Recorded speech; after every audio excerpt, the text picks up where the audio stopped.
Unë mendoj që Rusia qëllimisht ose jo qëllimisht, po e arrin të krijojë një psikoz lufte, frike, pasigurie, kaosi mendor në Europë. Dhe ky është qëllimi kryesor i Rusisë, pra nuk është qëllimi të bëjë luftë fizike konvencionale me pistolet e Europës. Pra një luftë hibride. Por të krijojë pikërisht idenë që ka filluar lufta hibride, mund ta themi këtë?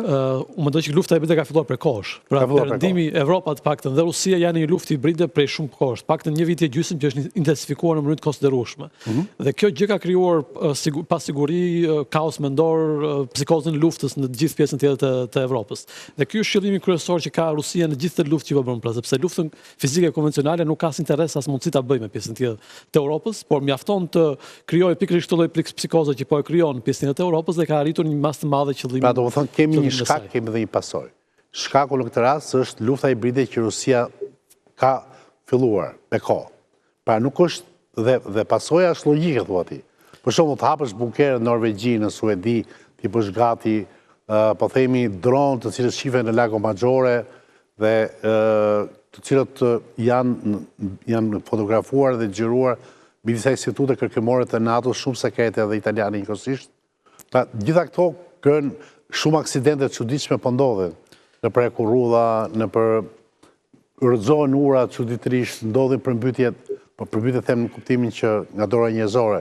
Të gjitha këto mund të kenë një skenar madhor, ka fuqi Rusia të koordinojë një sulm për masa ka gjigande? Në 2024 kishte 44 raste të tilla që nuk kanë asnjë lloj justifikimi përveç një ndërhyrje nga ana e Rusisë.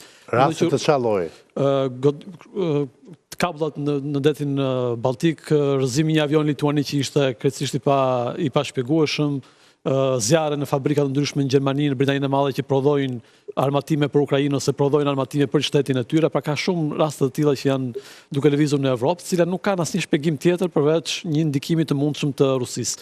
Ajo që ka bërë Rusia është që duke qenë se ka një aparat sigurie kaq të madh Rusia se ta janë gjithë agentë infiltruar që do të bëjnë dot. Rusia ajo që ka bërë që pas fillimit të luftës në Ukrainë, shumica dërmuese spionëve rusë le të themi nga Europa shkuan në Moskë. Pra baza me cilën ndërtoi spionazhi u humbi mas të madhe.